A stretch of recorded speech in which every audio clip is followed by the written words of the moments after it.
Hello friends, எல்லோரும் எப்படி இருக்கீங்க? வெல்கம் டு சுவையும் மாரி சேனல். இன்றைக்கி நம்ம எண்ணெய் கத்திரிக்காய் குழம்பு தான் வைக்க போகிறோம். வாங்க வீடியோக்குள்ளே போய் பார்க்கலாம். புளி வந்துங்க, ஒரு எலுமிச்சம்பழம், சின்ன எலுமிச்சம்பழம் சைஸ் புளி எடுத்துருக்கேன். தண்ணி சூடாகிட்டுருக்கு. நம்ம சுடு தண்ணியில் போட்டோம்னா புளி வந்து நல்லா ஊறிடும், நல்லா கரைக்கிறதுக்கும் ஈஸியாக இருக்கும். தண்ணி சூடாகட்டும். இந்த புளியை போட்டு நல்லா கரைச்சி எடுத்துடலாம். தண்ணி நல்லா சூடாயிடுச்சு. இந்த புளியை போட்டுடலாம். கொஞ்சம் ஆயில் ஊற்றிக்கலாங்க. கொஞ்சம் இந்த புளி குழம்புக்கு மல்லி இதெல்லாம் வறுத்தெடுக்கிறதுக்கு கொஞ்சம் ஆயில் ஊற்றிருக்கிறேன். ஒரு சின்ன துண்டு பெருங்காயம் போட்டுக்கலாங்க.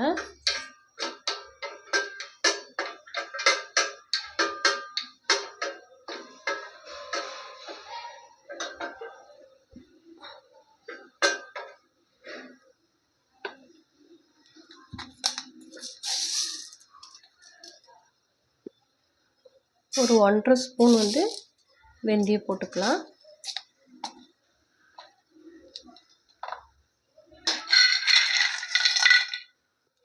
கடலை வந்து நிலக்கடலை வந்து பச்சை கடலைங்க, வறுத்தது இல்லை. அது வந்து ஒரு பை போட்டுக்கலாம். ஆனால் இது வந்து ஒரு 3 டேபிள் ஸ்பூன் கணக்கு இருக்குது. இது நல்லா வறுபடட்டும்.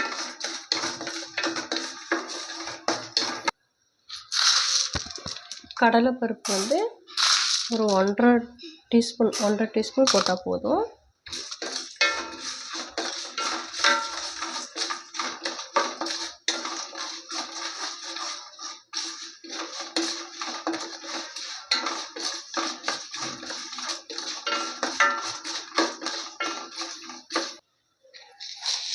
இப்போது மல்லி, வரமல்லி வந்து ஒரு 3 டேபிள் ஸ்பூன் போட்டுக்கலாங்க. நல்லா வறுபடட்டுங்க.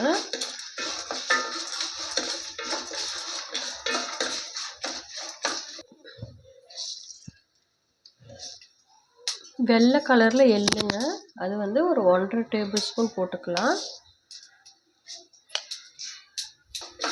நல்லா வறுபடட்டும். 1.5 டேபிள் ஸ்பூன் போட்டால் போதும் வெள்ளை எள்ளு.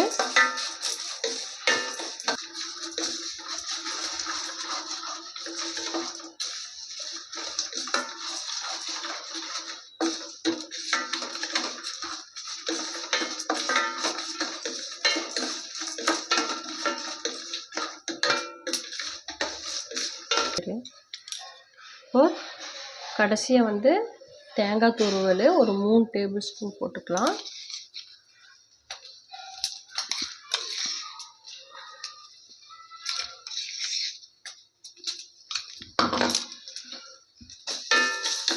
தேங்காய் போட்டுட்டு ரொம்ப நேரம் வறுக்க வேண்டாங்க, கேஸ் ஆஃப் பண்ணிடலாம்.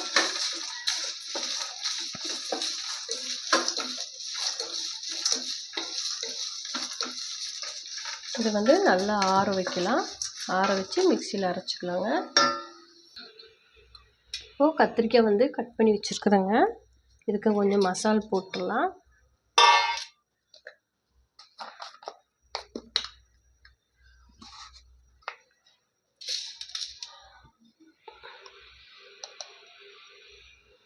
கொஞ்சமாக மஞ்சத்தூள்,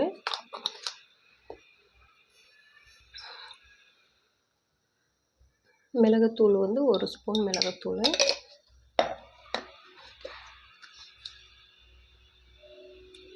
சால்ட்டு கொஞ்சம் போட்டுக்கலாங்க. போட்டு இது நல்லா மிக்ஸ் பண்ணி விட்டுட்டு இந்த கத்திரிக்காய் கட் பண்ணி வச்சுருக்கோம் பாருங்கள், அதில் கொஞ்சம் போட்டுடலாம்.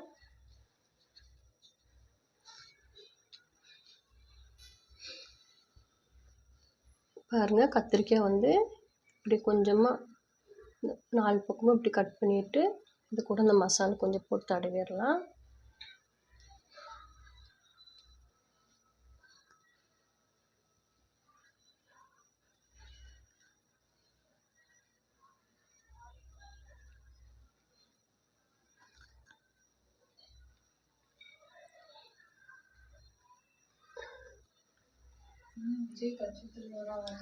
எல்லா கத்திரிக்காய்க்கும் இந்த மாதிரி மசாலா போட்டு தடவி எடுத்துடலாம்.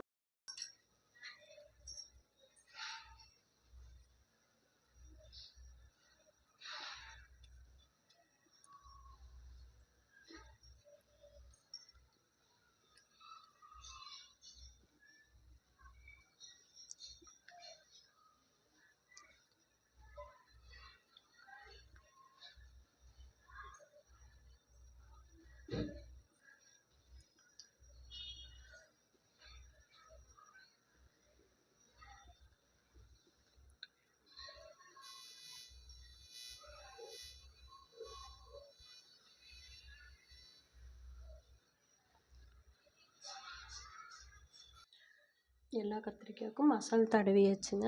இப்போ எண்ணெயில் பொரிச்சு எடுத்துடலாம். இப்போது நல்லெண்ணெய் தாங்க ஊற்றிருக்கிறேன். எண்ணெய் கத்திரிக்காய்க்கு நல்லெண்ணெய் ஊற்றி செஞ்சோம்னா நல்லா டேஸ்ட்டாகவும் இருக்கும். இப்போ கத்திரிக்காய் போட்டுடலாம்.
இப்போது கத்திரிக்காய் வந்து நல்லா வணங்கிடுச்சு. இதை எடுத்துடலாம்.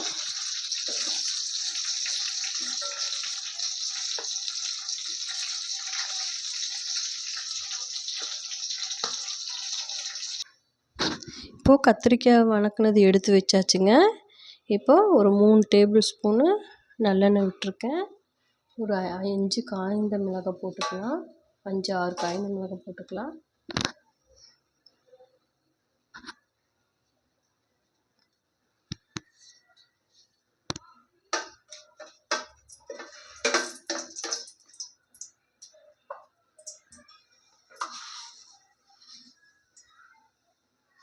கொஞ்சமாக கடுகு போட்டுக்கலாங்க.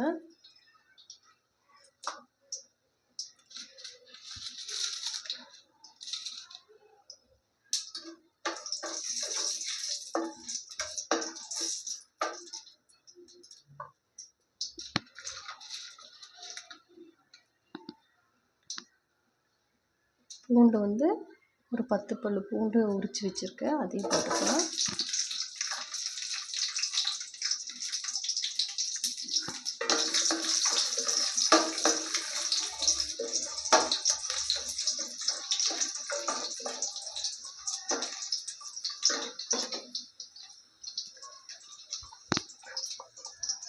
சின்ன வெங்காயமும் பெரிய வெங்காயமும் கட் பண்ணி வச்சுருக்கோம். நல்லா அதையும் போட்டுக்கலாம்.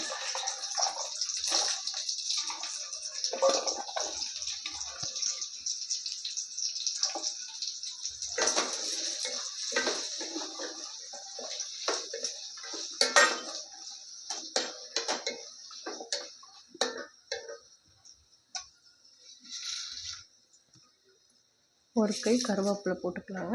போட்டு நல்லா வந்து பொன்னிறமாக வணங்கி வரட்டும்.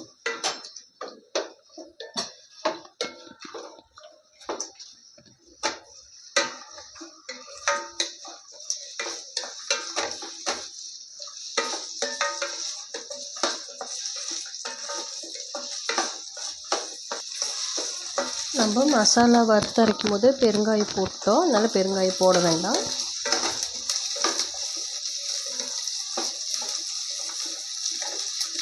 இந்த மாதிரி புளிக்குழம்பு வச்சு பாருங்கள்.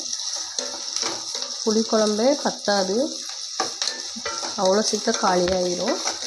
இந்த ஸ்டைலில் செஞ்சு பாருங்கள் நீங்கள்.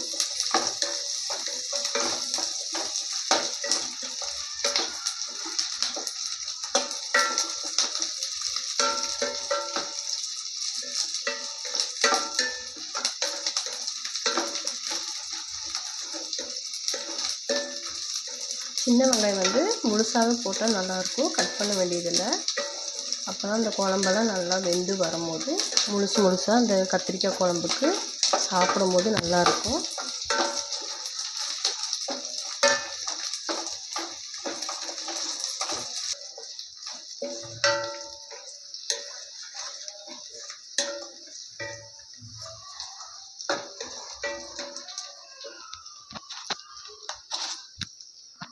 கொஞ்சமாக கல்லுப்பு போட்டுக்கலாங்க.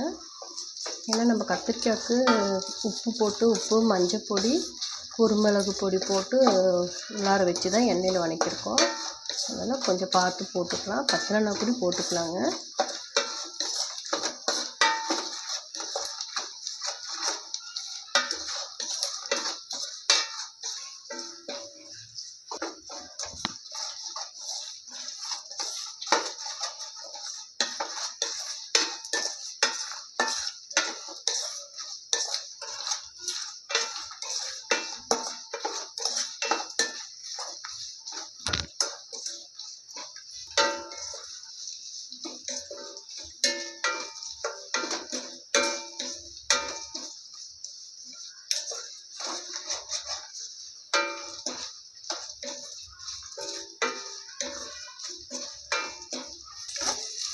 பாருங்கள், வெங்காயம் பூண்டு எல்லாமே நல்லா வதங்கிருச்சு. இப்போது நம்ம தக்காளியை வந்து மிக்சியில் அரைச்சி வச்சுருக்கோம், 2 தக்காளி, அதையே போட்டுடலாம்.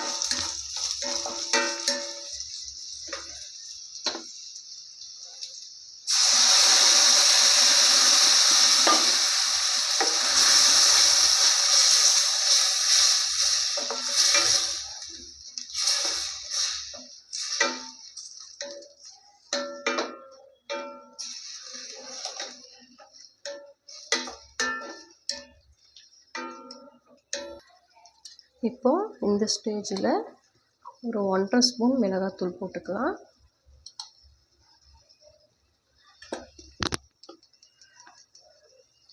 மல்லித்தூள் வந்து ஒரு 3 ஸ்பூன் மல்லித்தூள் போட்டுக்கலாம். நம்ம மஞ்சத்தூள் ஏற்கனவே போட்டிருக்கிறோம் கத்திரிக்காய்க்கு, அதனால் ஒரு 1/4 டீஸ்பூன் மஞ்சத்தூள் போட்டுக்கலாங்க.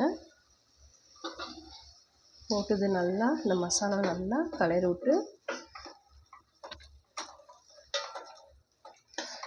நல்லா பச்சை வாசம் போகிற வரை நல்லா வதக்கி விடுங்க.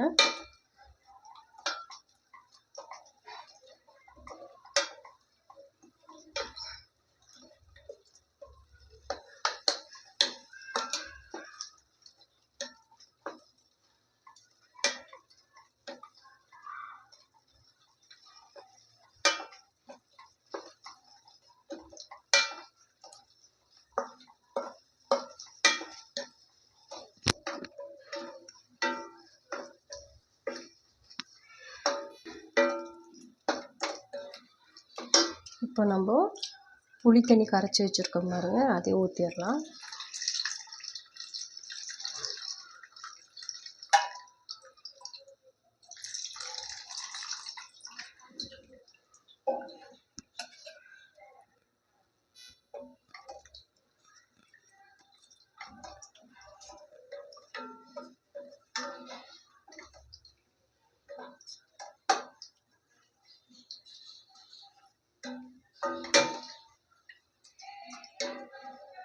இது நல்லா ஒரு 5 நிமிஷம் கொதி வரட்டும். புளி தண்ணி வந்து கொஞ்சம் பச்சை வாசம் போகிற கொதி வரட்டும். இப்போது இது நல்லா கொதி வந்துருச்சு. புளி தண்ணி ஊற்றி பச்சை ஸ்மெல்லாம் நல்லா போயிடுச்சு. இப்போ வந்து நம்ம அரைச்சி வச்சுருக்கோம் பாருங்கள், அதையும் ஊற்றிடலாம்.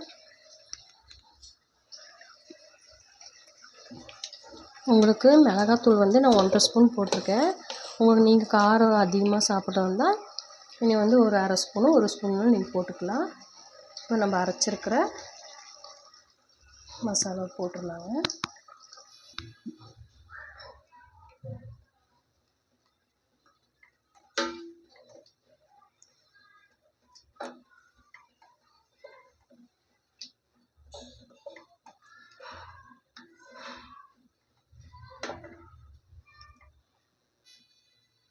இப்போது இந்த அரைச்சி வச்சிருந்த மிக்சியில் இருக்க தண்ணியை வந்து இதில் ஊற்றிடலாம்.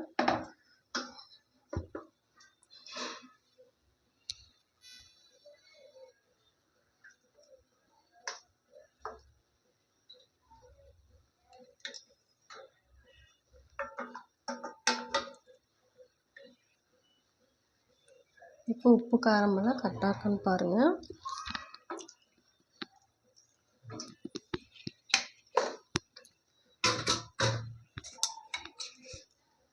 கொஞ்சம் உப்பு போட்டுக்கலாம். கத்திரிக்காய்க்கு உப்பு போட்டு வதக்கியிருக்கோம். அதனால் பார்த்து போட்டுக்கலாங்க. இப்போ இது வந்து நல்லா ஒரு கொதி வரட்டும். கொதி வந்ததுக்கப்புறம் தான் நம்ம கத்திரிக்காய் போடணும்.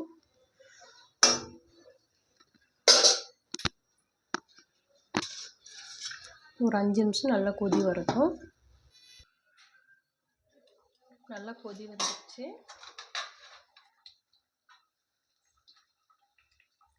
இப்போது கத்திரிக்காய் வந்து போட்டுடலாங்க.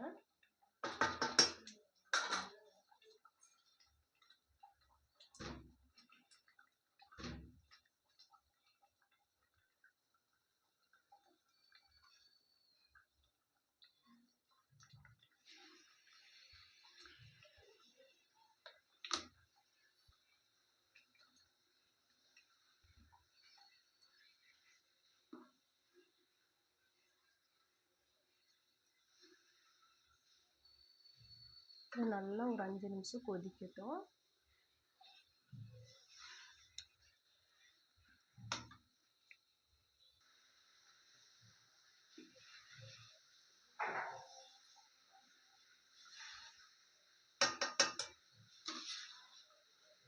இப்போ கொஞ்சம் மல்லித்தழை போட்டு ஒரு 5 நிமிஷம் கொதி விடலாம்.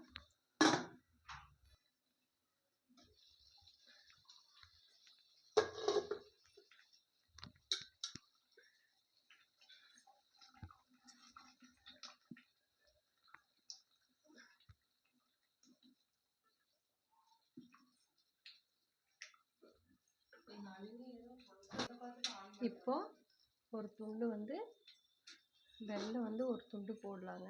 இது வந்து உங்களுக்கு வேணும்னா போட்டுக்கலாம், இல்லைன்னா விட்டுறலாம்.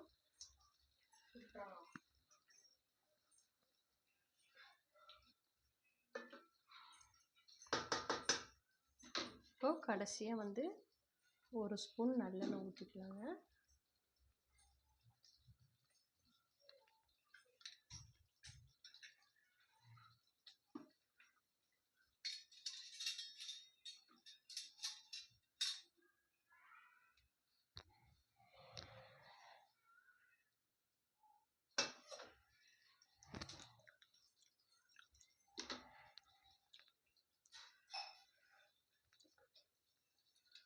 அவ்வளோதாங்க, கத்திரிக்காய் குழம்பு ரெடி ஆயிடுச்சு. கேஸ் ஆஃப் பண்ணிடலாம். பாருங்கள், சூப்பரான எண்ணெய் கத்திரிக்காய் குழம்பு ரெடி ஆயிடுச்சு. நீங்களும் வீட்டில் ட்ரை பண்ணி பாருங்கள். சுவையும் மாறி சேனலுக்கு மறக்காமல் சப்ஸ்கிரைப் பண்ணுங்கள், லைக் பண்ணுங்கள், ஷேர் பண்ணுங்கள். ஓகே, பாய்.